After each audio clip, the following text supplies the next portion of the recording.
Ta-da! నేనొచ్చేసిన ఇంకో air fryer recipe number 3 chicken tikka. Last time నేను చేసిన వీడియోలో మ్యారినేషన్ ప్రాసెస్ చూపిలే, అందుకే ఇంకోసారి చూపిద్దామని చేస్తాను అనమాట. అయితే ఇది బోన్లెస్ చికెన్. దీంట్లో నేను ఏమేమి వేసి మ్యారినేట్ చేసుకున్నాను అంటే కొంచెం పసుపు, ఉప్పు, కారం, జింజర్ గార్లిక్ పేస్ట్, ఇంకా చికెన్ టిక్కా మసాలా, తందూరి చికెన్ మసాలా, ఇంకొంచెం పెరుగు, ఇంకా లైట్గా ఆయిల్, ఇవన్నీ వేసి బాగా మిక్స్ చేసి పెట్టుకోవాలి.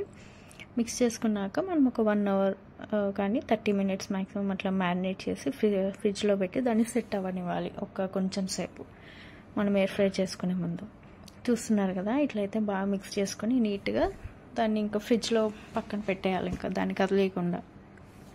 అయితే ఇప్పుడు చూస్తున్నారా, ఇంకో ఇదేంటి బౌల్ చేంజ్ అయిపోయింది అనుకుంటున్నారా? లేదు, అది బోన్లెస్ చికెన్, ఇది విత్ బోన్ అనమాట.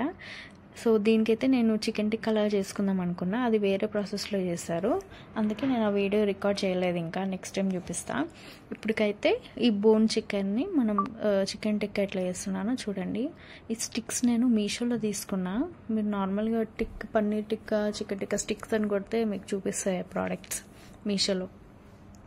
మెల్లగా అయితే ఇట్లా సెట్ చేసి పెట్టుకోవాలి, దాన్ని కొంచెం మెల్లగా చేసుకోవాలి, బోన్స్ కాబట్టి కుచ్చుకుంటాయి. నాకు కొన్ని రాలేదు, సో నేను అది పక్కన పెట్టేసి విడిగా పెట్టాను ఎయిర్ ఫ్రైయర్లో. ఇట్లయితే ఒక 2 స్టిక్స్కి అయితే సరిపోయింది. ఇంకా మిగతావి నార్మల్గా ఎయిర్ ఫ్రైయర్లో అట్లా పక్కన స్పేస్లో అక్కడక్కడ పెట్టేసాను అనమాట. ఇప్పుడు ఆయిల్ తీసుకొని కొంచెం బ్రష్ చేసుకోవాలి లైట్గా. మనం ఆల్రెడీ ఆయిల్ చికెన్ దాంట్లో వేసాం కాబట్టి అంత ఆయిల్ అవసరం లేదు. దానిపైన కావాలంటే ఇంకొంచెం మీకు కొంచెం క్రిస్పీగా రావాలంటే పెట్టుకోవాలి ఆయిల్. నేనైతే టెంపరేచర్ సెట్ చేసుకున్న 200. ఇంకా చికెన్ బాగా క్రిస్పీ కావాలంటే ఒక 30 మినిట్స్ అయినా దానికి టైమర్ సెట్ చేయాలి. ఇంకా డిపెండ్స్, అంతే.